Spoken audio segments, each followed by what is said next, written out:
듣다 보면 내공이 쌓이는 방송 2시간 철학의 돌풀입니다. 입니다. 네, 저희는 요한네스 슈베르거의 서양 철학사 학원 근대와 현대 읽고 있고요.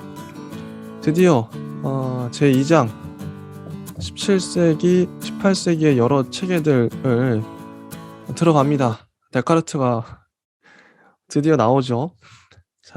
자, 그러면 서문을 116쪽의 서문을 읽어볼게요. 이 서문이 정리가 참 잘 돼 있어요.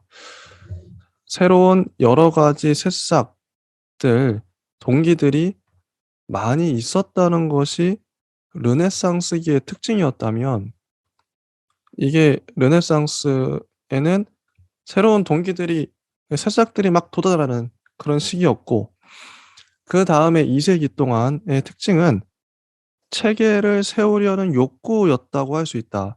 자, 체계를 세우려는 욕구가 이제 2세기 동안의 특징으로 돼요. 철학이라는 건물들이 차례로 생겨나고, 이 비유 참 좋은데요. 점점 대담해지고 활기를 띠게 되었다. 이 시기의 철학은 바로크 시기 전체가 다 그랬던 것처럼 건설을 하는 것을 기뻐하고 있었다. 철학적 건축물을 만드는 거죠. 자, 데카르트, 스피노자, 라이프니츠, 홉스, 로크, 휴움 등등의 이름이 장엄하고 아름다운 건물들을 대표하는 이름들이다. 이 각각의 사람들이 하나의 건축물처럼 묘사되고 있어요. 대단해죠. 그 평면도, 그 기초는 각각 서로 독자적인 것이어서 우리는 이것들을 철학사의 분류 도식에다 끼워 넣을 수가 없다. 왜냐하면 너무 독창적이기 때문에. 자, 이 사람들을 두 가지 건축 양식으로 구별할 수 있대요. 합리론, 합리주의가 하나고, 다른 하나가 경험론, 경험주의, 이게 또 하나예요. 이 두 가지로 구별할 수 있다는 거죠. 자, 먼저 합리론. 자, 이들 중에서 합리론은 보다 오래된 숨결을 간직하고 있고, 보다 더 잘 전통을 구현하고 있다. 아니, 오히려 합리론의 체계를 세우려는, 이건 이렇게 읽어야 돼. 합리론의 체계를 세우려는 의지는 근본적으로는 한결같이 중세의 의지를 이어받고 있다. 합리론은 체계를 세우려고 해요. 자꾸. 이게 중세의 의지인데, 이것을 연결시켜주는 선은 바로 위에서 말한 16세기의 스페인의 스콜라 철학과 그 다음을 잇는 학원의 형이상학이다. 이런 쪽에서 온 사람은 중세기의 위대한 사람들의 정신을 가지고 있기만 해도 합리론자들을 낯설다고 느끼지 않을 것이고, 또 몇 가지만 뜯어고치면 매우 살기 좋은 집으로 만들 수도 있을 것이다. 여기서 다뤄지는 문제들은 한결같이 옛날의 형이상학이 다루던 문제들이었다. 그러나 물론 새로운 것들도 있었다. 이때에 와서는 주관과 객관이 엄격하게 분열되고, 주관적인 것의 영역이 처음으로 주어진 것이요, 유일하게 확실한 것이요, 아니 그 자체로서 훌륭한 것이었다. 주관인 거죠. 그러나 또한 자연은 독자적인 기계적인 법칙에 따라 운동한다.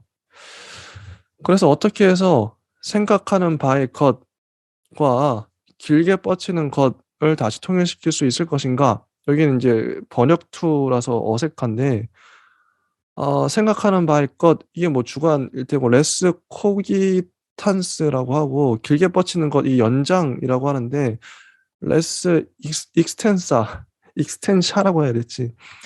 하여튼 이 두 가지, 외부와 내부, 뭐 이런 거겠죠.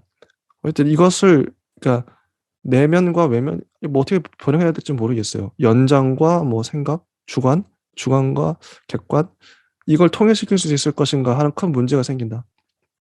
이 문제는 뒤에 와서 독일 관념론도 괴롭히게 된다. 예. 자, 그 다음, 도,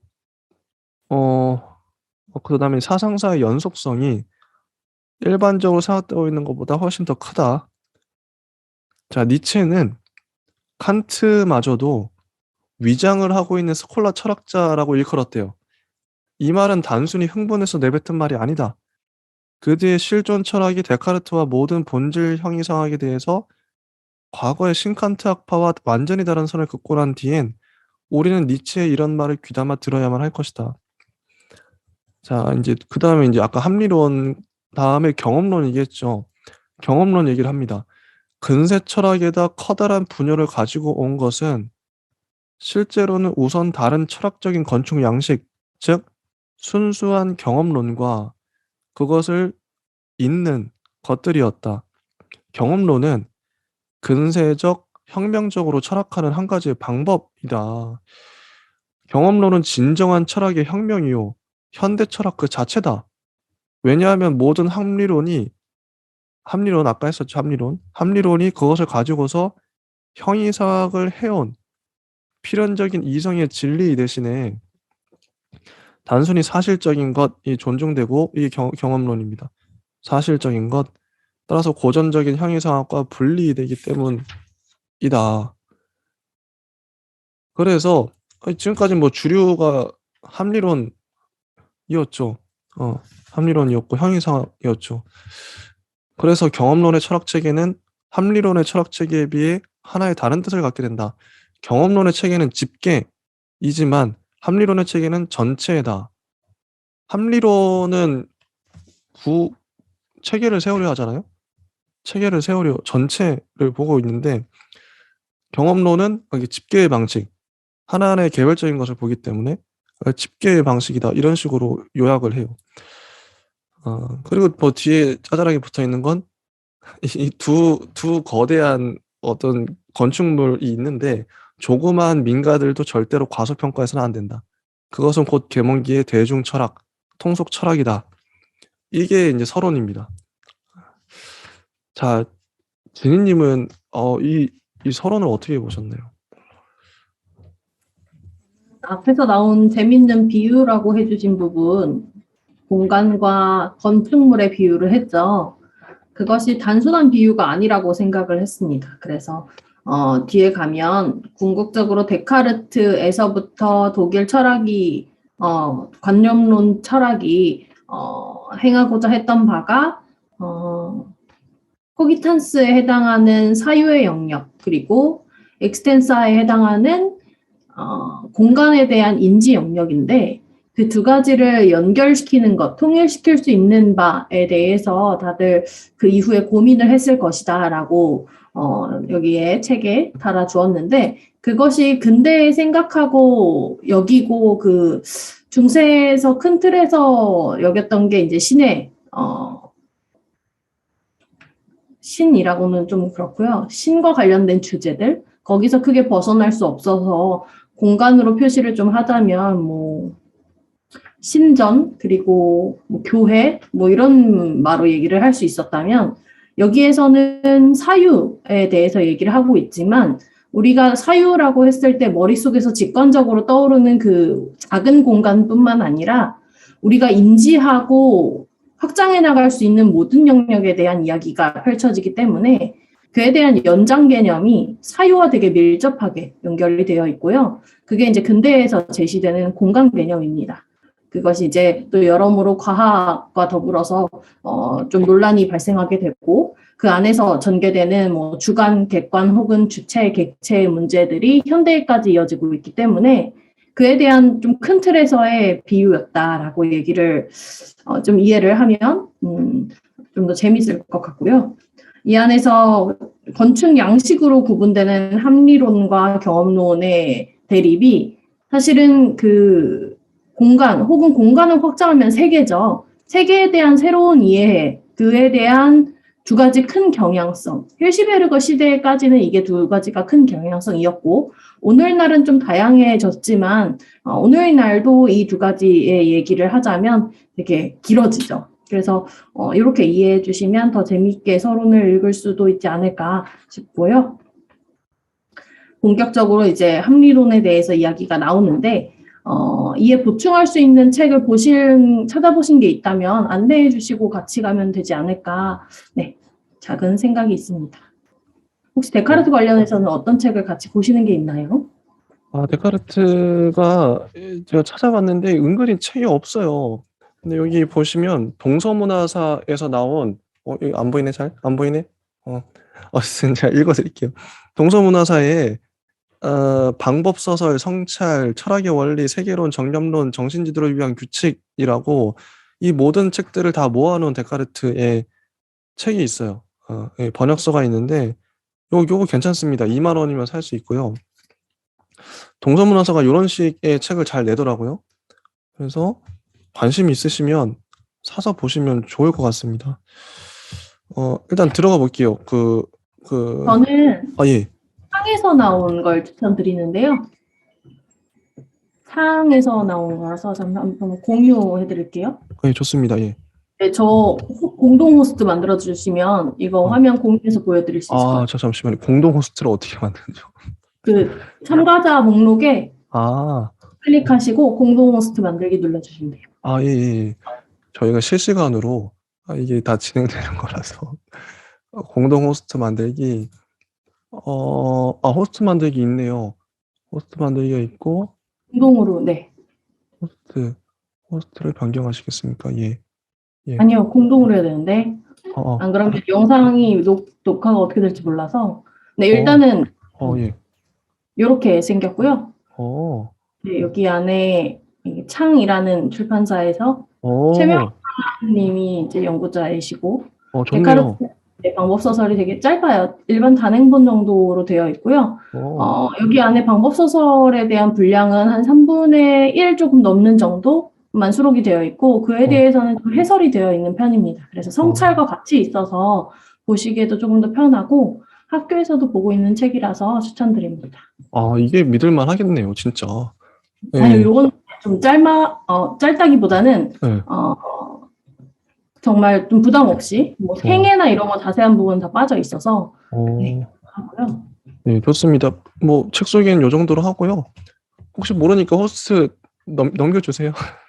네. 이게 지금 녹화를 하고 있어서 여기 보면 이제 합리론부터 나오는데 합리론의 대표적인 철학자들이 데카르트, 스피노자, 라이프니츠고요. 그 다음에 경험론은 홉스, 로크, 휴미죠. 홉스, 로크, 휴는 영국 사람들이에요. 근데 이 사람들은 비주류라고 할 수 있고 영국 철학이 주류가 됐던 적은 한 번도 없대요. 데카르트, 스피노자, 라이프니츠가 어떻게 보면 합리론자, 주류라고 할 수 있겠죠. 상대적으로. 자, 118쪽을 보겠습니다. 제1절 합리론.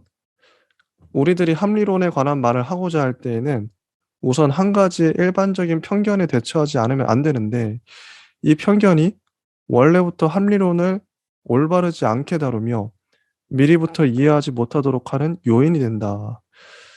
우리들은 합리론이 순수한 개념 철학이라고 하는 주장을 알고 있다. 여기서는 일종의 인식론적인 기본 태도로서의 합리론과 일종의 과학적 또는 교육적인 방법으로서의 합리론을 구별지어야만 한다. 인식론적인 기본 태도로서의 합리론은 순수한 개념 철학이기를 원하거나 혹은 모든 인식이 이성으로부터 나오게 하는 따위는 하지 않는다. 이미 근세 합리론의 최초의 대표자인 데카르트마저도 미네르바가 주피터의 머리에서 나오는 것처럼 진리가 경험을 완전히 무시하고 철학자들의 두뇌에서 튀어나온다는 생각을 하고 있는 철학자들에게는 반대했다. 그래서 그는 우리는 별들의 운동을 객관적으로 관찰하고 난 뒤에야 천문학을 할 수 있고 우선 물리적인 운동을 관찰하고 난 뒤에야만 역학을 연구할 수 있을 것이라고 분명히 말하고 있다. 그러니 여기서도 경험이 연구되고 있다. 그러나 합리론자들에게 있어서는 어쨌든 합리론자들도 경험이 중요하다는 거예요. 아까 합리론, 경험론 나눴다고 해서 경험 필요 없어 이런 게 아니라는 거죠. 지금 이 편견을 가지면 안 된다. 이 얘기하고 있고 경험도 연구했고 당연히. 그러나 합리론자들에게 있어서는 단순한 사실적인 것보다 훨씬 더 중요한 것은 존재건 정신이건 가치관 간의 필연적인 것이었다. 그러니까 이분들은 합리론자들은 뭐가 중요했다? 필연적인 것이 중요했다는 거죠. 데카르트는 그래서 이게 필연적인 게 어떻게 보면 법칙, 체계 이런 거일 것 같아요. 어떤 궁극적인 진리 이런 거겠죠. 데카르트는 이성을 통해서 즉 모든 관심들이 다 고전적인 것에만 쏠리고 있던 라이프니츠가 말하게 될 바와 같은 이성의 진리 통해서 이 필연적인 것에 접근하려고 한다. 합리론은 언제나 제일 철학이려고 하고 영역적 및 기초적인 존재론을 제공해 주려고 한다. 학자들과 학파들이 구체적인 작업을 할 때 자주 일어나는 일은 사람들이 전해져 오고 있는 개념들에 너무나 일찍 그리고 너무나 굳게 얽매여 있는 일과 또 몇 가지의 책들과 이어져 내려오는 전승과 학파의 의견의 노예가 되어 살아있는 현실을 등한히 한다는 것 등이다. 인식론적인 기본 태도로서의 인식론과 연관되는 일이 자주 있으면서도 도처에서 볼 수 있는 그런 합리론은 또 다른 한 가지의 합리론이다. 우리는 이런 합리론을 방법론적 합리론 또는 학파적인 합리론이라고 할 수 있을 것이다. 데카르트, 스피노자, 라이프니츠의 기본적인 관심사는 약점이 있음에도 불구하고 값어치가 떨어지지 않는다. 인식론적인 합리론은 깊숙한 곳에 뿌리를 내리고 있다. 이런 합리론은 중대한 논리적, 존재론적인 문제, 즉 선천주의의 문제를 제기하고 있다.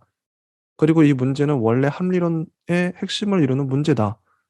이렇게 서론이 나와요. 자, 진희님은 뭐 하실 말씀이 있으실까요? 네, 너무 구분을 잘 해줘서 우리가 뭐에 집중해야 될런지에 대해서 잘 정리를 해준 것 같고요. 합리론이라고 했을 때 우리가 번역에서 혹은 이름에서 느껴지는 오해를 잘 속보해 주셔서 우리가 그대로 따라가면 될 것 같습니다.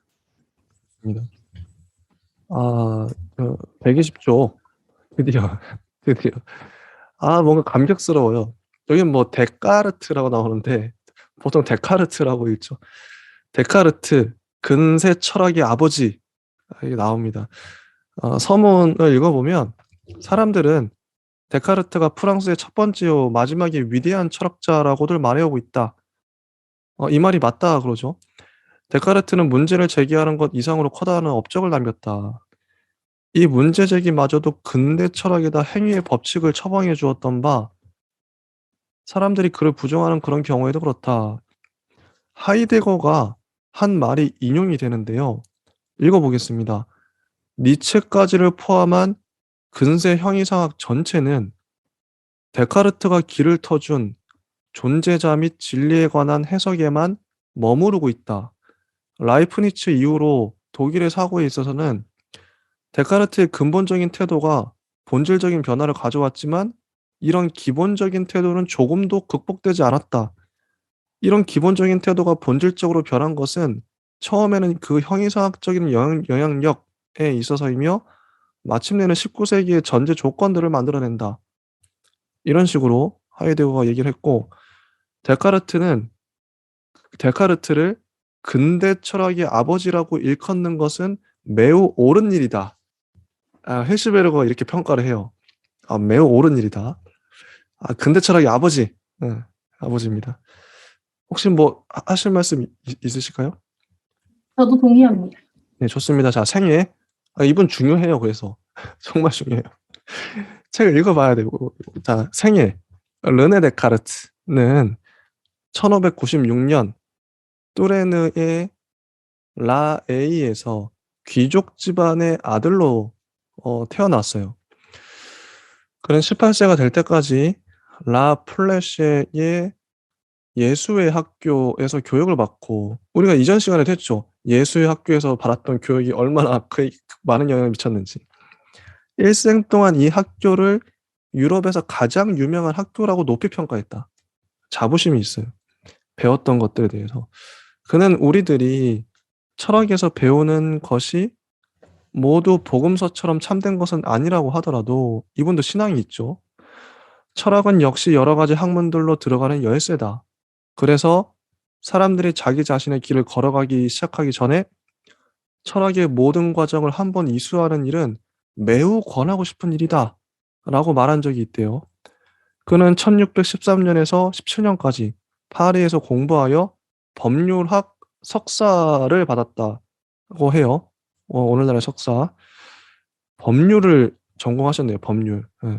그 다음에 그는 일시적으로 법률학을 포기했는데 그 이유는 법률학을 무시해서가 아니라 삶이라는 책을 연구하기 위해서였다. 이분은 제가 봤을 때 구도자입니다. 이런 분들 현대에도 있죠. 오늘날에도. 갑자기, 거지처럼 이제 사는 분들 있잖아요. 갑자기 나는 도를 깨닫겠소. 뭐 어떤 진리를 깨닫고 싶어. 그런 거예요, 지금. 잘 나가다가 삶이라는 책을 연구하기 위해 여기 보면 방법 소설에 나온 문장을 인용한 게 나오는데 데카르트의 말입니다. 지금부터는 내 자신과 세계라는 커다란 책에서 찾아내고 싶은 것 이외에는 다른 지식을 찾아 헤매지 않도록 결심했다. 그리고 내 젊음의 나머지를 여행하고 궁정과 군대를 둘러보고 여러 가지 서로 다른 종류의 신분을 가진 사람들과 사귀고 여러 가지 경험을 모으고 운명이 나에게 제공해주는 여러 가지 사건들 속에서 내 자신을 시험해보고 도처에서 나에게 부딪히는 사물들에 관해 깊이 생각해보기로 결심했다.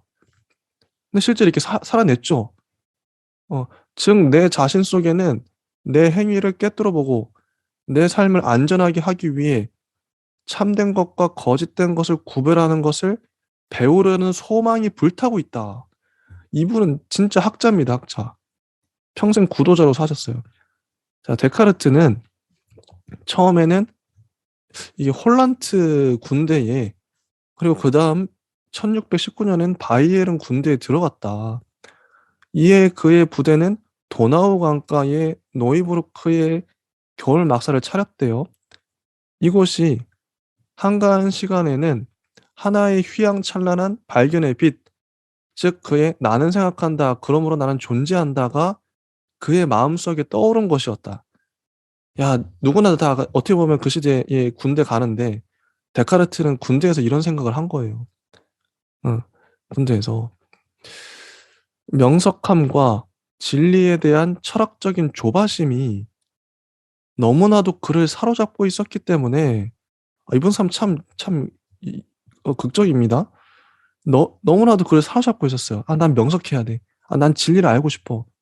이런 생각으로 가득 차 있었던 거죠, 이 사람은. 그는 만약에 성모 마리아가 참과 거짓을 구별할 가능성에 대한 회의에서 자기를 이끌어내는 데 도와주기만 한다면 로레토가 어디냐면 중부 이탈리아의 앙코나에 있는 성모 순례지인데 로레토의 성지 순례를 하겠다는 서약까지 했었대요. 그는 4년 후에 이 성지 순례를 했다. 이 말만 봐도 진리를 깨달은 거죠.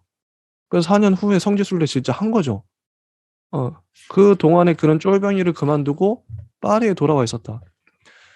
그리고 그전에는 그렇게도 활동적이던 세속 사람이 이젠 세상에서 잘 숨어 사는 사람이 잘 사는 사람이다라는 확신 속에서 은둔 생활을 해요. 정말 구도자라니까. 은둔 생활, 이게 스님처럼 된 거죠. 그는 오직 몇 명의 정선된 친구들만과만 접촉을 했대요. 그 중에서 으뜸 가는 사람은 메르센느인데 이 사람은 일생 동안 데카르트의 친구였고 옹호자였다. 또 다른 한 사람의 옹호자는 베를르 추기경인데 이 사람은 예수의 오라토리오의 창시자고 신앙심의 한 가지 유형을 만들어낸 사람이에요. 베를르. 이 유형을 사람들은 절대적인 신 중심주의, 하나님 중심주의라고들 했대요. 왜냐하면 여기서는 인간이 지나치는 만큼 하나님의 인과관계에 내맡겨져 있어 인간의 독자적인 실체성이 형식적으로는 사라져버리고 인간이 하나님 안에 완전히 몰입해버리기 때문이다. 어떤 건지 좀 느낌이 오실 거예요. 진짜 말 그대로 절대적인 신중심주의네요.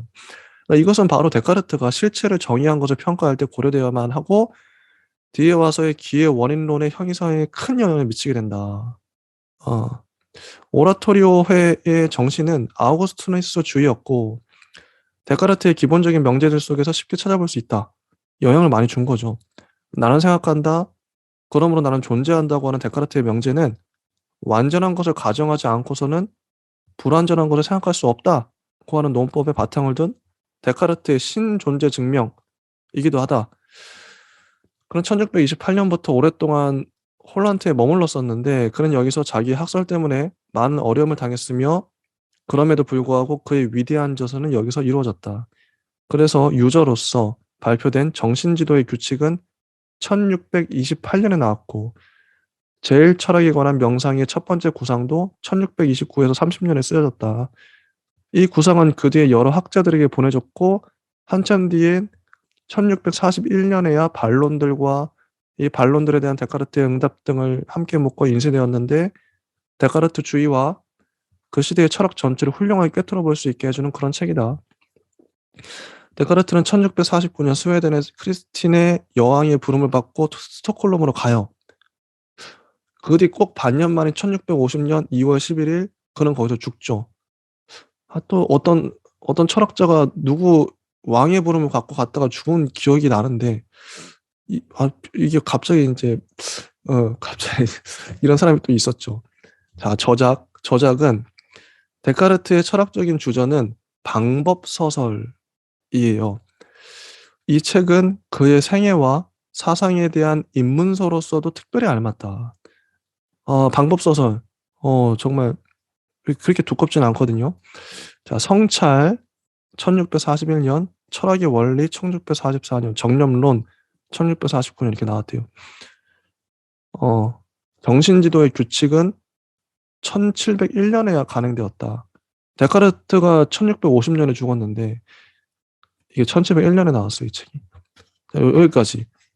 이분의 생애와 저작을 꽤 길게 이제 히르시베르가 썼죠.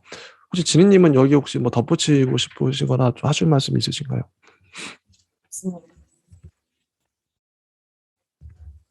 괜찮으세요? 네네, 따로 없습니다.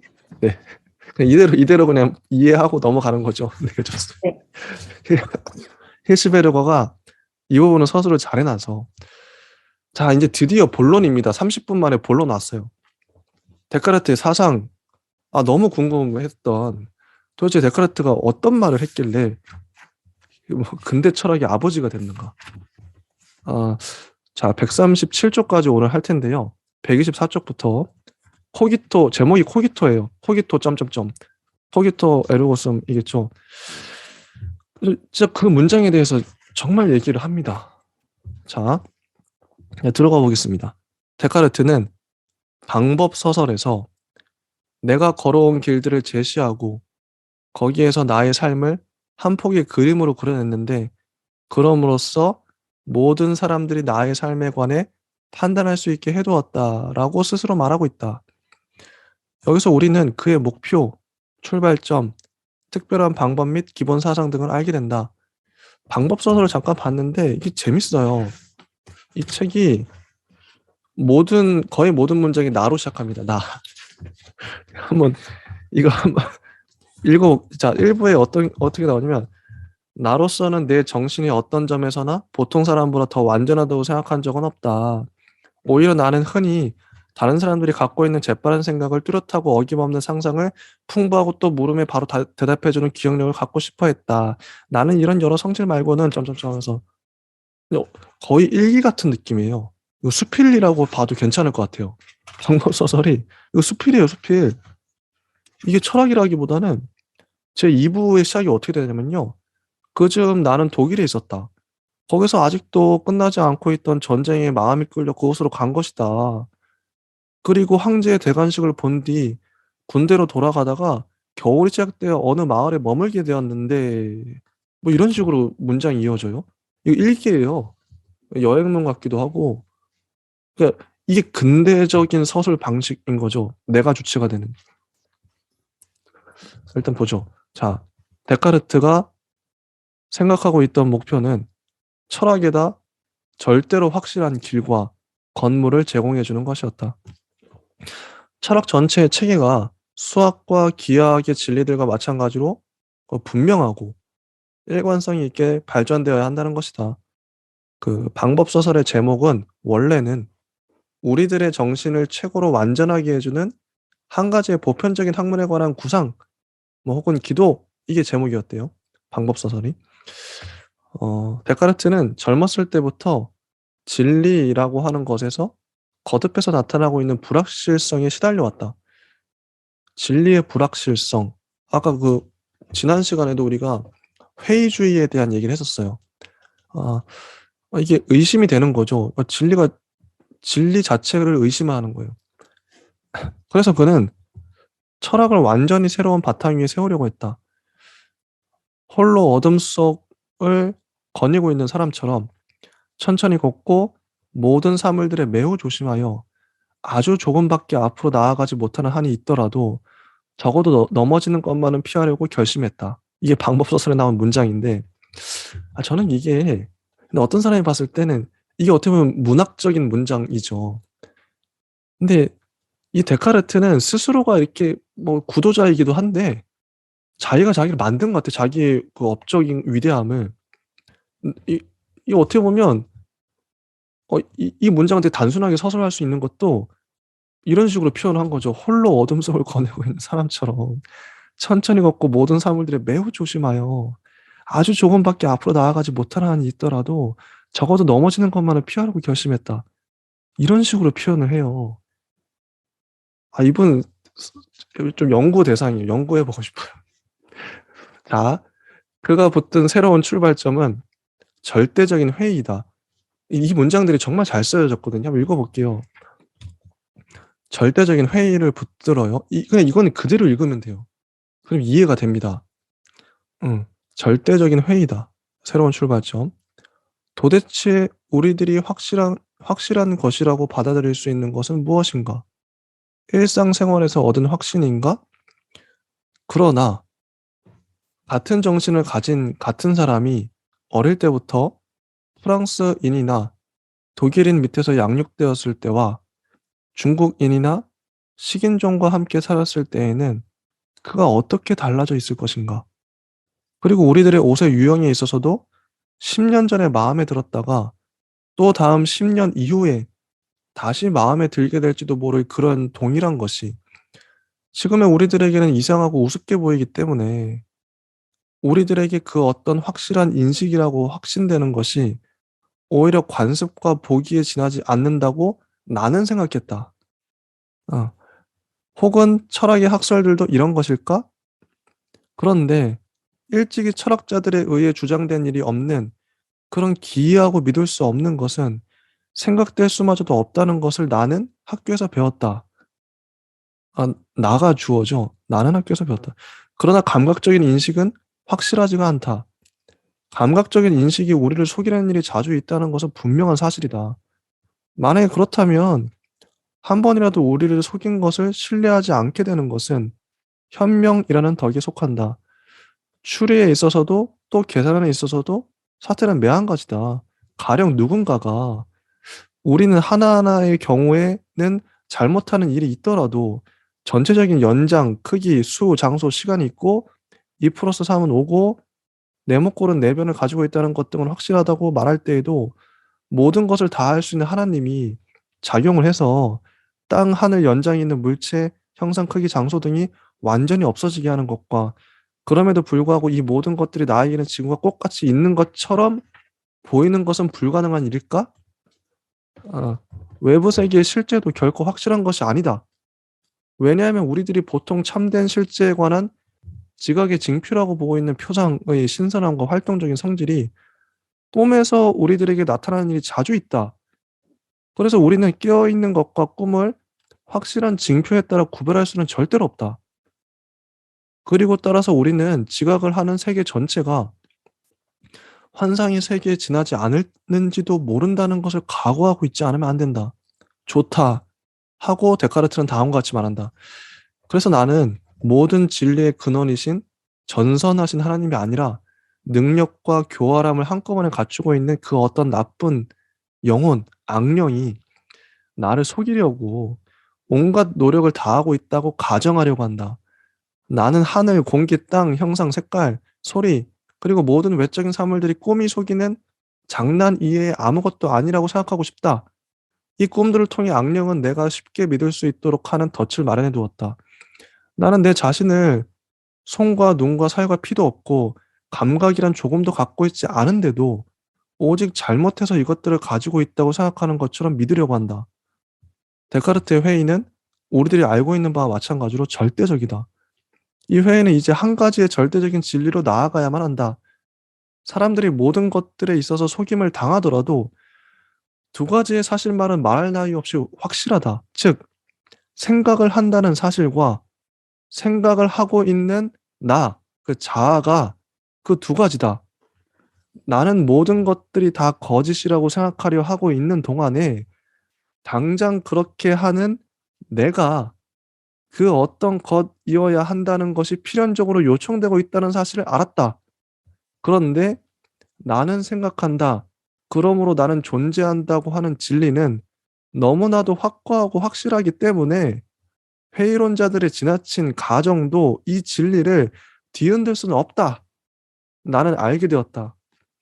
그래서 나는 거침없이 이 진리를 내가 찾고 있던 철학의 제1 원리로 받아들이기로 판단했다. 이렇게 해서 데카르트는 자기가 원하던 것을 갖게 되었다. 자, 여기까지. 이 논리를 보세요. 여기 이 문학적인 이 비유 보세요. 이거 보면서 저 흐름을 따라서 이 전혀 어렵지 않거든요. 되게 상식적인 문장들이잖아요. 근데 보면서 깜짝깜짝 놀랍니다. 아니 이게 어떻게 설득을 안 당할 수 있어? 내가 있지. 생각하는 내가 있지.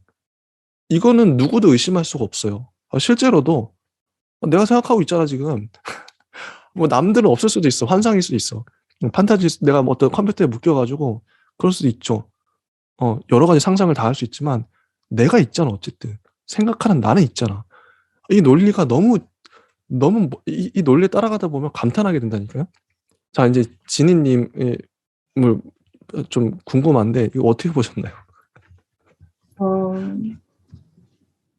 저는 되게 데카르트의 논리가 중요한 거는 믿어 의심치 않지만 이 책을 읽다 보시면 되게 아실 거예요. 이 논리가 되게 위험하구나. 너무 쉽게 매몰될 수 있고 이런 사람이 똑똑한 지도자가 되면 얼마나 선동할 수 있는지에 대해서 좀 그에 대해서 생각을 해본다면 좀 무서운 논리가 될 수도 있어요. 왜냐하면 나라는 것은 이제 근대만 해도 나에 대해서 의심하는 것이 조금 근거가 미약하기도 했었고, 당시에 자연스러운 일이 아니었기 때문에 당연한 논리, 전제 위에서 세워진 또 하나의 연역 추리인 거죠. 근데 이런 질문을 던졌다는 것 자체는 되게 훌륭하고 의의가 깊은데, 만약에 이러한 논리 그대로 파시즘이 진행됐다면 되게 궁극적으로 할 수 있는 얘기들이 많고 실제로도 그러했죠. 계보 끝에서는. 네, 그래서 그런 논리로 읽어보신다면 또 다른 면모, 이 논리가 되게 잘 읽히고 잘 읽힌다는 것은 다들 수긍하는 면이 많다는 건데 그런 면모가 어디에 쓰일지에 대해서 그리고 이런 논리에 누군가가 비판을 했길 바래요. 했겠죠. 그래서 그런 논의들이 어떻게 다루어졌는지도 궁금해지는 그런 맥락이었습니다. 좋습니다. 이제 이 논리에 대해서 드디어 해석이 들어가는 거죠. 우리들이 데카르트의 코기토, 지금 방금 말한 나는 생각한다, 코로나는 존재한다, 이거에 여러 특징들에 주목을 하게 되면 바로 거기서 이미 우리들은 그의 철학 전체의 가장 중요한 구성 요소들을 파악하게 된다. 여기서부터 해석이 나옵니다. 거의 10쪽, 딱 10쪽짜리 해석이 나오네요. 하나씩 보죠. 우선 우리는 여기서 직관을 살펴봐야 한대요. 직관. 나는 생각한다. 그러므로 나는 존재한다에 있어서 자, 그러므로라는 이 문장, 이 단어, 그러므로가 아마도 예상하고 있음직한 어떤 추론도 여기에는 없다. 이런 공식은 데카르트로부터 유래되는 것이 아니라 그의 서설의 라틴어 번역에서 비롯된 것이다라고 하면서 원래 바른 그 번역은 그러므로는 없고 아래 쭉 보면 올바른 이해는 생각하는 내가 있다로 되어야 할 것이다. 코기탄스 썸으로 돼야 된대요. 근데 이제 나는 생각한다 그러므로를 붙였었죠 우리는. 그런 줄 알았죠. 근데 생각하는 내가 있다 이런 식으로 번역이 돼야 된다고 하네요. 올바른 이해는. 그래서 뭐 그 밖에도 뭐 정신지도의 규칙에는 데카르트 자신이 직관이 중요하다고 말하고 있다. 직관. 데카르트는 직관을 감각이 여러 가지로 변화하는 것에 대한 증언도 아니고 또 감각적으로 본 것의 어지러운 모습에 바탕을 둔 기만적인 것도 아니고 순수하고 조심성 있는 정신이 단순하고 판명하게 파악한 것. 이게 직관이죠. 진짜 나는 생각한다. 난 존재한다. 생각하는 내가 있다. 이건 직관으로 파악한 거잖아요. 응. 직관으로 파악을 한 거죠. 단순하고 판명하게 파악한 것. 그러니까 이성의 빛에서만 생겨난 것으로 이해하고 있다. 그래서 그가 보기로 들고 있는 게 세목골은 세변에 의해 한계 지어지고 공은 하나의 표면에 의해서 지고 있다. 실제자, 즉 의식의 직관이다. 왜냐하면 그 밖에도 이런 종류의 꿰뚫어봄, 통찰이 더 많이 있음직하기 때문이다. 오직 사람들이 자기의 정신을 이런 단순한 것으로 돌리기를 싫어하고 있을 뿐이다. 단순한 것, 직관은 단순한 것이죠. 꿰뚫어보는 것, 통찰이고. 이거 어디서 많이 보던, 뒤에도 나오지만 이데아가 이래요. 플라톤의 이데아가. 본질 직관. 오늘날의 우리들은 이런 직관을 본질을 보는 것, 본질 직관이라고 말할 것이다. 이런 것은 코기토의 이런 성질을 알기 위해 중요하다. 왜냐하면 이런 성질이 바로 데카르트 철학의 특징이기 때문이다. 특히 바로 데카르트의 진리의 기준과 학문 개념의 수학적, 기하학적인 양식이라고 하는 두 가지 점이 이것과 관련이 있기 때문이다. 네, 그렇죠. 쭉 하면 그 다음에 이제 즉 데카르트는 진리의 기준에 대한 낡은 물음에 대해 진리의 기준이 뭐냐? 명석팍명한 지각이다. 이게 그의 공식이었어요. 명석하고 판명 여기 보면 클라라 이제 그냥 명확한 이게 깔끔하고 그러니까 명확하고 판명한 아이씨 명석 판명이 뭐야? 판명 이게 잘 안 쓰는 단어를 써가지고 어쨌든 그는 모든 참된 것은 내가 정말로 명석판명하게 파악한 것이라는 보편적인 규칙으로 세워도 좋다고 생각했다. 그를 따르자면 이 규칙은 여기서 확언되고 있는 바와 마찬가지로 생각하는 자로서의 나는 있다, 나는 실제하고 있다고 하는 첫 번째 기본적인 진리와 더불어 스스로 주어진다. 데카르트는 양심적으로 자기는 분명하고 명확한 것을 어떻게 이해하고 있는지를 정의하고 있다. 나는 조심성 있는 정신에 대해 현존하고 있는 명백한 인식을 명석하다고 말하고 명석함의 단계를 전제로 해서 명석함의 징표 이외에는 그 안에 아무것도 지니고 있지 않을 만큼 분리되고 구별되어 있는 인식을 판명이라고 한다. 명석 판명. 계속 반복되죠. 따라서 중요한 것은 본질 직관에 있어서는 한 가지의 관념이 그 내용에 있어서 올바르게 파악되었을 뿐만 아니라 다른 관념들과 뒤섞이지 않고 그 자체의 동일성 안에서만 보여지게 되는 것이다.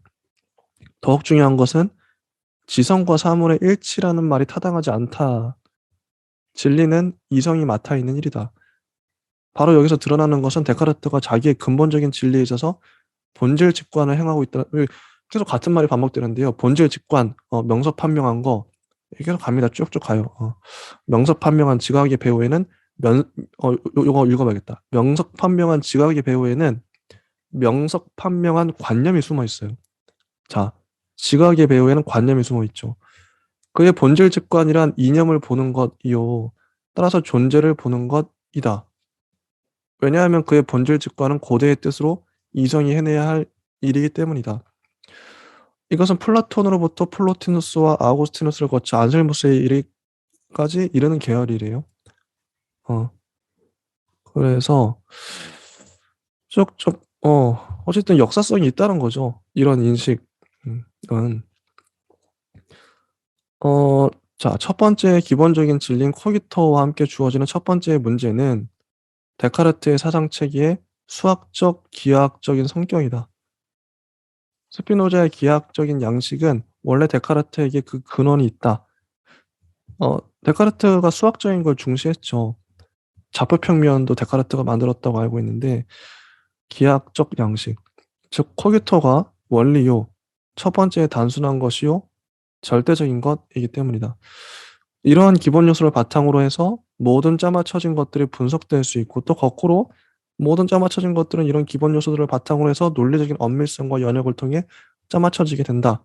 연역은 우리들의 지성의 두 가지 활동들 중에 한 가지다. 그래서 직관과 연역보다 더 믿을 만한 것은 없다라고도 말해요. 즉 연역이란 확실하게 인식된 일정한 다른 사물들로부터 필연적으로 이끌어내지는 모든 것이다. 우리는 단순한 인식만 가지고 있는 게 아니라 짜맞춰진 인식들도 가지고 있다. 어, 그래서 자, 짜맞춰진 인식 전체의 구조를 형성해 가야 하는데 이것은 하나의 길다란 사실 같은 것이에요. 연역에 대한 얘기겠죠. 음. 명제들이 만들어지고 쭉쭉 내려가서 어지러운 것으로부터 좀 더 어지러운 것, 보다 단순한 것, 그리고 가장 단순한 것으로 올라가는 것이 방법 전체의 비밀이다. 순수하고 단순한 것은 그리 많지가 않다. 이런 것이 곧 우리들이 가까이 게으려서 가장 단순한 것이라고 말하는 바일 것이다. 이 단순한 것을 강조하네요. 아까 직관을 강조했고, 근데 확실히 아까 하나의 명제로부터 모든 진리가 도출이 되는 거잖아요. 자, 나는 생각한다. 그러므로 나는 존재한다. 여기서부터 진리 이걸 일단 세워놓고 이게 제1 원리고 이 단순한 것으로부터 모든 다른 명제들이 도출되는 거니까 연역적으로. 그래서 데카르트는 이렇게 생각할 수밖에 없겠네요. 단순한 것으로부터 복잡한 것으로 가는 거죠. 이것이 데카르트를 특징 짓는 기하학적 분석적인 인식 방법이다. 이 단순하고 쉽게 꿰뚫어 볼 수 있는 이성적인 근거들의 긴 사실들은 나로 하여금 인간의 인식에 들어오는 모든 사물들이 서로 동일한 관계에 있다는 것을 인식하게 해주었다. 데카르트는 131쪽 보면 젊었을 때부터 이런 수학적인 사고를 매우 좋아했다고 합니다. 수학적이에요. 그는 코기토를 가지고서 기하학적인 뜻으로 인식이 정신의 분석이요 종합이라고 하는 새로운 견해로 나아가는 길을 열었던 것이다.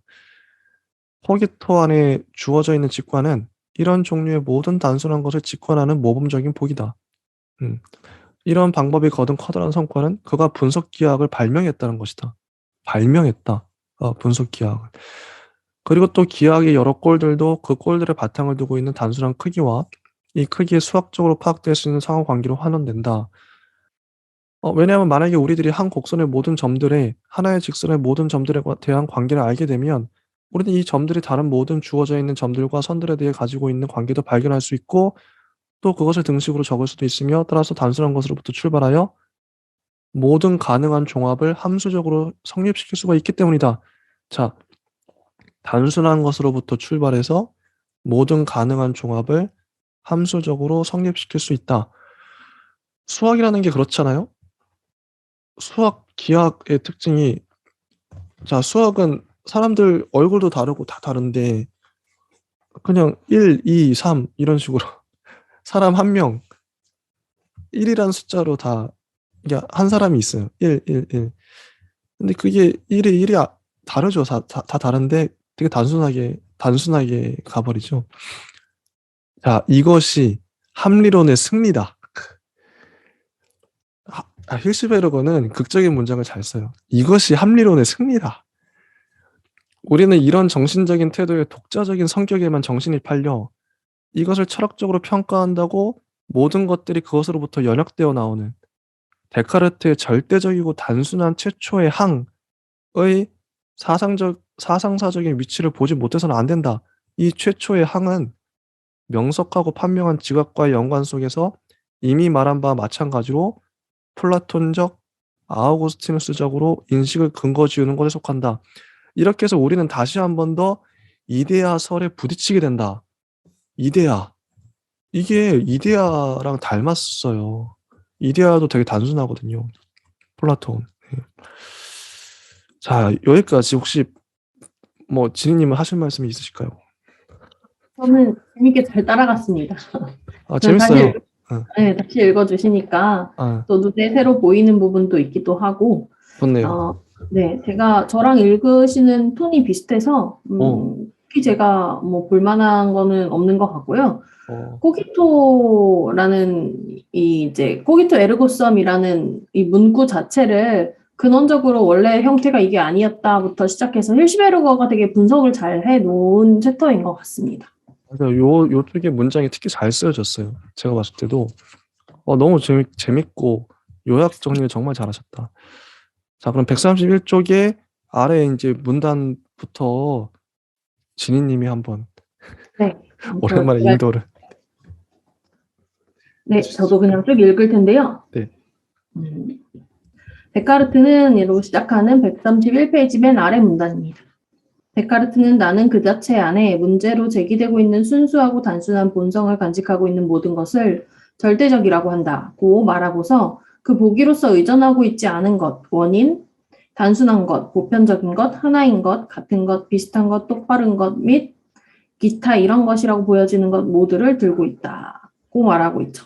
그래서 이와 반대로 상대적인 것이란 우리들이 그 본질에 따라 그것을 절대적인 것으로 환원시킬 수도 있고 또 그것을 이 절대적인 것으로부터 일정한 계열에 따라 이끌어낼 수 있는 그 본성을 가졌다거나 또는 적어도 이러한 일정한 방법으로 그 본성에 관여하고 있는 그런 것과 그 밖에도 내가 관계라고 일컬고 있는 그런 어떤 다른 것을 그 개념 속에 내포하고 있는 그런 것이다 라고 해서 되게 길게 설명을 하고 있는데요. 상대적인 것에 대해서 그리고 앞서서 얘기했던 절대적인 것에 대해서 정의로서 좀 구분을 해놓고 있습니다. 예컨대 얘가 나오죠.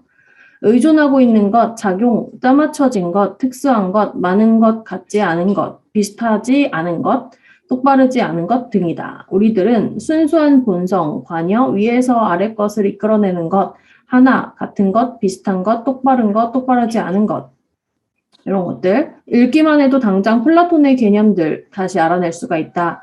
데카르트는 위의 말을 이어서 당장 이러한 단순한 본성들은 한눈으로 경험 자체에 의해서라거나 또는 우리가 타고난 어떤 빛에 의해서 직관적으로 파악된다고 말하고 있다. 그래서 직관적으로 뭔가를 보자마자 파악될 수 있는 어떤 것으로 봤을 때는 우리가 전통적으로 떠올릴 수 있는 바가 좀 생각날 거예요. 그래서 우리는 이미 뭔가를 배우지 않아도 어떤 개념에 대해서 이미 항상 알고 있고 그것이 개념의 이데아라고 불렸던 어떤 것이 떠오르기도 하죠. 그래서 그는 여기서 위에서 말한 보기들 중에서 어떤 것을 경험에다 돌리고 어떤 것을 타고난 빛에다 돌려야 하는지를 구별하지 않는다. 아니 오히려 그에게 있어서는 이런 원리적 구별이 없다.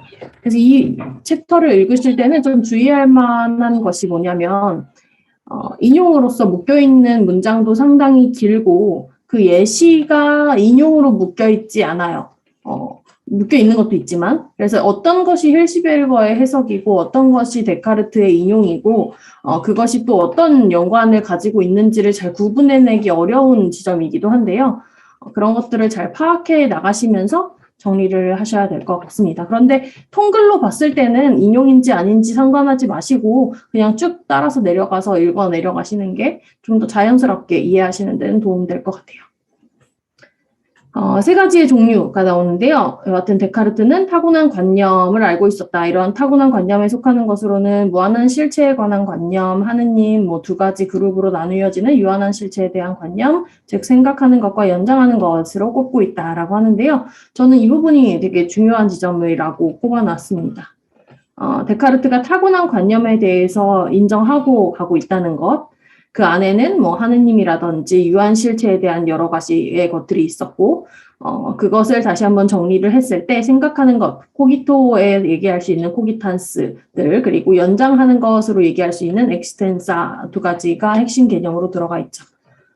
보통 데카르트를 생각할 때 코기토라는 개념과 연장, 개념 두 가지를 들고 있는데요. 그 두 가지가 오늘날 우리에게 시사하는 바가 무엇인지는 당연히 연관이 있고 영향이 있겠죠. 그래서 이 두 가지 개념을 잘 정리를 하시는 것만으로도 데카르트의 80%는 정리를 했겠다라고 여겨집니다. 그 밖에 또 다른 것도 밖으로부터 오는 관념과 우리들 자신이 만드는 관념이 있다. 이런 관념들은 언제나 의심스러운 것이다. 해서 의심, 다른 말로 하면 회의이고요. 회의 자체를 연구 방법에 이제 채택을 했다는 것이 바로 방법론적 회의인데 방법론적 회의의 끝자락에 가서 코기토 에르고 썸이 나온 거죠. 처음부터 코기토 에르고 썸을 설정해 놓고 간 것이 아니라 방법론적 회의를 따라가다 보니 맨 나중에 결론이 이렇더라. 그러면 이 결론들로 거꾸로 세상을 봤을 때 어떤 것이 고일까? 이것이 바로 데카르트였겠고 이와 반대로 타고난 관념들은 명석하고 판명하여 따라서 참이다. 데카르트의 소위 타고난 관념을 자주 생기는 오해로부터 막아주는 일이 꼭 필요하다라고 하면서 여기서부터는 또 힐시베르거의 이 타고난 관념에 대한 오해를 설명하고 있는 부분이 133페이지에 나오고 있습니다. 이제 데카르트의 관념이 언제나 있고 깨달을 수 있는 그런 우리들의 정신의 내용 이것과는 좀 다르다. 그렇다면 고대의 그런 개념들의 이데아적인 개념과는 좀 많은 수 일치하지 않을까 이렇게 오해할 수 있다는 건데 그것이 아니다라고 얘기하고 있는 부분이고요. 이런 방법으로는 타고난 관념이 절대로 있을 수는 없다. 이것은 홉스의 10가지 반론에 반대하여 그가 말하고 있는 바와 같다. 오히려 그에게 있어서의 관념은 정신에 의해 직접적으로 파악되는 것이고 이성의 심사숙고에 의해서 증명되는 바의 것이고 다음에 나오는 레기우스 계획에 대한 주회에서는 나는 정신이 그 생각하는 능력과 다른 그 어떤 것인 타고난 관념을 필요로 한다라는 말을 글로서나 말한 적이 없고 나는 밖에 있는 사물이나 나의 의지의 규정으로부터 생겨나지 않고 오직 여기가 중요한 거겠죠? 내 안에 있는 생각하는 능력에서부터 생각하는 그 어떤 종류의 의식의 내용들이 내 안에 있다는 것을 알고 있기 때문에 있다라는 데 주목하고 있습니다. 이런 의식의 내용들은 형상인 관념들 다른 즉 그 어떤 다른 곳에서 오는 관념들과 만들어진 관념들로부터 구별하여 이것들을 타고난 것으로 이름지었다. 그래서 나 자신이 내 정신 안에 나 자신이 있다라는 데에서부터 출발하기 때문에 그 있음으로 인해서 느껴지는 그 의식과 뭐 관념 안에 들어갈 수 있는 기초적인 생각들 뭐 이런 것들을 타고난 관념이라고 이름을 지은 것 같아요. 그런데 그런 오해는 외부에서 흡수되는 다른 관념들까지도 우리가 완전하게 태어난다는 그런 사유에 대한 완전성으로 오해가 되기 때문에 그런 부분에서의 어떤 변명을 하고 있는 지점으로 저는 읽었고 여기서 우리는 타고난 관념이 뜻하는 것이 라이프니처의 이성의 진리이며 우리들이 존재에 관해 말할 때에는 선천적인 것이며 고대들의 본질적인 사태이며 현대인들의 본질 직관이라는 것을 알 수 있다라고 하면서 여기서 힐시베르거의 탁월한 정리가 아주 돋보이게 되는 부분이죠. 그래서 다른 사상가의 같은 논리 혹은 현대에서 우리가 이야기할 수 있는 본질 직관의 영역까지도 얘기를 하고 있습니다. 그래서 타고난 관념이 있다면 그것은 언제나 보여졌어야 한다라는 반대론자의 반론은 전체적인 문제를 조금 더 이해하지 못한 것이었고 그래서 데카르트 글 제대로 읽었냐 이런 말인 것 같아요. 우리들의 정신 내용 안에서는 만들어질 수도 없고 또 외부의 대상들 즉 순수한 사실적인 세계로부터 올 수 없다는 그 어떤 것 그러면서도 필연적인 것으로 생각하는 것이 있다고 하는 데카르트의 선언은 타고난 관념이 무엇인지 하는 것을 잘 드러내 보여주고 있습니다. 그것은 여기서 정리를 하죠. 곧 영원하고 필연적인 존재론적 진리이다라고 정리를 하고 있습니다. 근데 그것이 무엇인가라고 한다면 저는 그마저도 조금 애매모호하기 때문에 이것이 앞서서 우리 데카르트가 명석하고 뭐 이런 것들 중시한다고 했는데요. 여기선 잘 드러나지는 못한 것 같아요. 그런데 인간 사유작용에 대한 절대적인 믿음이 되게 공고하게 자리 잡혀 있었던 것만은 우리가 알 수 있고 그것이 뭐 무엇이었느냐, 뭐 실체가 있느냐 없느냐 이런 것은 또 별개의 이야기겠죠. 그래서 여기에서도 힐시베르거가 133페이지에서 맨 마지막 줄에 데카르트의 회의는 오직 방법적인 회의에 지나지 않는다. 이렇게 얘기를 하죠. 실존적인 회의가 아니다. 라고 밝히고 있습니다.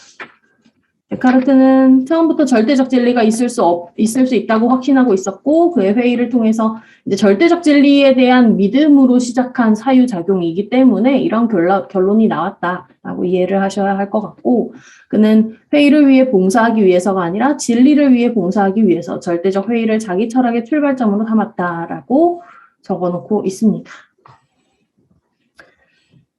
그래서 궁극적으로 진리에 대한 믿음을 가지고 진리 탐구에 평생을 다 바쳤다라는 점은 플라톤과 다름이 아니에요. 그런데 그 방법은 좀 달랐죠. 그래서 현대의 실존 철학이 데카르트부터 떨어져 나온 것은 옳은 일이다 라고 말하는 부분은 여기에서부터 찾을 수 있는 차이점이고요. 데카르트는 그냥 이론적 인간형인 거죠. 관념적인 어떤 사고작용 이 부분에 대해서 의의가 있을 뿐이고요. 그리고 영원한 본질과 진리에 대한 그의 신앙은 옴짝도 하지 않았다. 이런 한에 있어서 그는 고대와 중세 사상가들의 계열에 속하는 사람이었다라고 힐시베르거도 우리와 동일하게 이해를 하고 있습니다.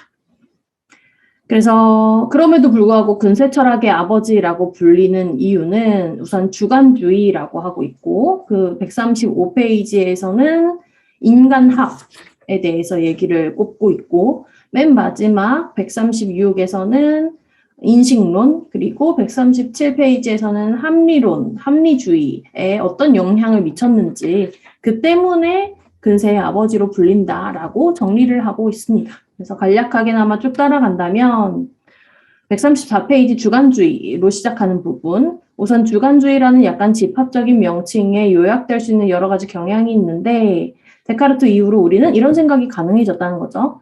객체에 대한 주체의, 외적인 것에 대한 내적인 것의, 존재에 대한 의식의, 초월에 대해 내재한 우의, 이런 것들을 인정하고 있다. 이게 이제 데카르트의 공이다라고 얘기를 하고 있고요. 고대와 중세기의 연관성 혹은 그 전에는 어떤 생각을 하고 있었는지에 대한 등등의 이야기가 뭐 기저로 삼고 있었다든지 영향을 주고받다든지 뭐 그런 것들이 나와 있고 135페이지의 철학적인 인간학의 부분에서는 이제 사람들은으로 시작하는 문단입니다. 철학적 인간학이 생겨나는 데서 데카르트는 자기의 최고 승리를 축하했다. 즉 철학적 인간학이라는 이 공이 데카르트의 가장 큰 공이다. 라고 얘기를 하는 거죠. 우리가 지금 철학적으로 사유하고 뭐 본질이네, 이데아네, 뭐 진리네 이런 것들 논하고 있는 이 사유작용 자체가 데카르트가 제일 큰 공을 선사했다라고도 볼 수 있는 거죠. 철학적 인간상 우리들을 탄생시킨 데카르트이기 때문에 그래서 아버지라는 칭호가 붙은 거죠.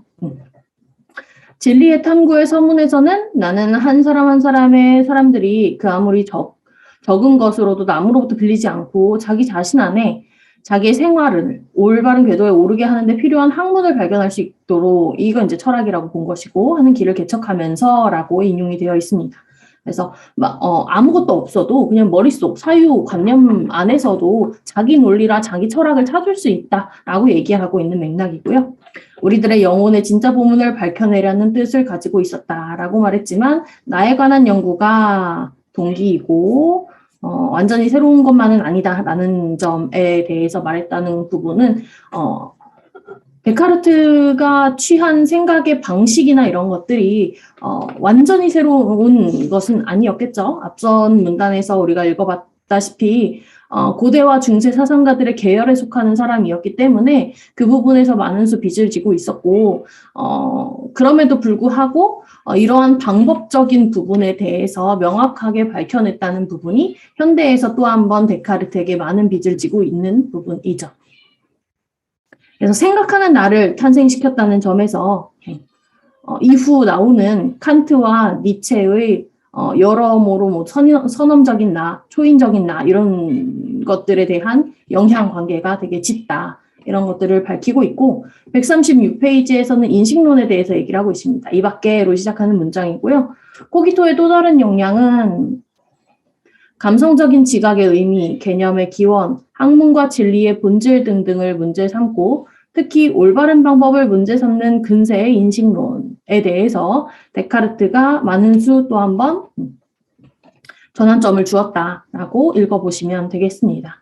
천천히 쭉 눈으로 훑어보면 데카르트가 인식하는 것을 의심하기 시작한 이후로 근대에서는 지식을 근거 짓는 데에 대한 연구가 계속 이어졌고 그것이 위대한 철학자들에게 끝까지 이어져 갔고 이런 인식론이 다른 학문들과의 연관성으로 또 한 번 거대해져서 칸트주의와 신칸트주의 그리고 여러모로 후대 철학에까지도 가르침을 주었다라고 정리가 되어 있습니다.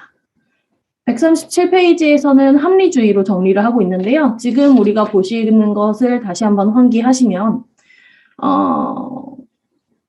데카르트가 고대 중세 사상가들에게서 크게 멀어지지 않은 철학자로 오해를 받기도 하고 오늘날 봤을 때 좀 낡은 철학자이기도 하지만 데카르트는 근대의 아버지로 불릴 만한 이유가 있다라는 4가지 이유를 우리가 읽고 있습니다. 그 중에서 마지막 합리론이고요.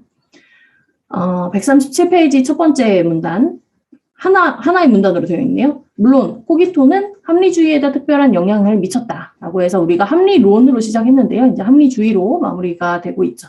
데카르트는 언제나 합리론의 모범적인 조상이었고 이런 명석현명한 관념, 수학의 학문의 수학적 이해 그리고 분석을 좋아하는 여러 가지 방법들, 보편적인 것, 개념적인 것에 대한 애정, 개별적이고 개념적으로 파악할 수 없는 것에 대한 무관심 그리고 존재 전체를 이성적으로 꿰뚫어 볼 수 있는 것 이런 질서들에 대한 이야기들을 전반적으로 우리가 할 수 있게끔 만들어준 사상가이고 의식이라는 개념 안에서 그리고 앞서 우리가 봤다시피 생각하는 나를 중심으로 해서 오늘날 심리적인 것에서부터 시작해서 지식적인 것에까지 이르기까지 데카르트의 영향을 받지 못한 부분이 없다. 심지어 우리가 사용하는 언어에서도 데카르트의 영향을 찾아볼 수 있다라고 마무리하고 있습니다. 입니다. 제가 몇 마디를 좀 더 덧붙이면 134쪽에 이런 문장이 나와요. 자, 중간에 보시면 고대와 중세기에 있어서는 객관적인 것과 현실적인 것, 특히 외부의 세계가 먼저 주어져 있는 것이었다. 그죠? 외부 세계가 먼저 있었어요. 지금부터는 이 데카르트 이후 근대부터는 사태가 뒤집혀지는데 객관적인 것이 주관적인 것에 의해 쫓겨나고 말아요. 재밌죠? 이렇게 함으로써 데카르트는 영국인들의 심리주의, 독일인들의 내재 철학, 그리고 일반적인 현대의 철학적인 인간학 등을 가능하게 해준다. 요 부분이 전 좀 주목이 됐었고, 이거 되게 주관적으로 철학이, 바뀌었어요. 객관적인 것이 아니라 사태가 뒤집혀진 거죠. 요 부분을 좀 읽고, 그 다음에 136쪽에 보면 중간중간에 문장을 좀 읽어볼 텐데, 중세기에는 형이상학이 하던 역할을 이제는 인식론이 하게 되었다. 그동안은 형이상학이 대세였어요. 플라톤부터 해서 세계의 궁극적인 세계의 본질, 그러니까 신도 어떻게 보면 형이상학으로 다 다뤘었는데, 근데 인식론, 내가 인식할 수 있냐 없냐, 이게 인식론이 형이상학을 대체하게 된 거예요. 이 사태가 완전 새로운 쪽으로 넘어간 겁니다. 철학이, 이 바닥이. 자, 이젠 이 인식론이 가장 중요한 학문으로 되었다. 모든 철학이 인식론에 의존하고 있고, 특히 형이상학이 더욱더 그렇게 되었다. 이게 정말 중요한 철학적인 전환점인 거죠. 형이상학이 인식론으로 됐어요. 내가 인식할 수 있냐 없냐, 진리를 어떻게 인식하냐, 이런 거죠. 이 회의 때문에. 그래서 이런 것들이 주목이 됐었고요. 자, 지니님은, 자, 뭐 오늘 우리가 읽었던 부분에 대해서 일단 한번 정리를 해보죠. 데카르트. 데카르트 어떻게 좀 보셨나요? 우리가 아직 데카르트를 다 본 게 아니라서 네. 아직 읽어나가야 될 부분도 많고요. 우리가 데카르트라고 얘기를 하면 수식어를 근세 철학, 근대 철학의 아버지 이렇게 붙여서 데카르트의 전반적인 전체적인 모든 게 다 근대적이라고 오해를 할 수도 있는데요. 절대 그렇지 않고요. 데카르트는 되게 신에 대한 어떤 관념적인 부분들도 아직도 많이 남아있는 그런 사상가이고요. 오늘날 그런 지점을 읽어볼 때 데카르트가 생각보다 더 오래된 사람이구나라는 걸 느껴보실 수도 있을 것 같아서 미리 오해를 해소하고 다음 주에 보시면 더 재밌을 것 같습니다. 네, 좋습니다. 저는 뭐 오늘 데카르트의 글을 한번 좀 읽어보고 싶다. 거의 일 같기도 하고요. 자기 생각을, 그러니까 이분은 구도자인데, 아, 글을 재밌게 잘 어떻게 보면 근대로 올수록 글이, 지금 우리 시대랑 가까워서 그런지 몰라도, 물론 그만큼 우리가 이제 근대의 영향권에 있기 때문이겠죠. 그래서 더 이 생각들이 좀 잘 맞는 것 같아요. 이 머릿속에서 이렇게 반발감 없이, 어, 어, 아직도 유효한 질문들을 던지고 있지 않나.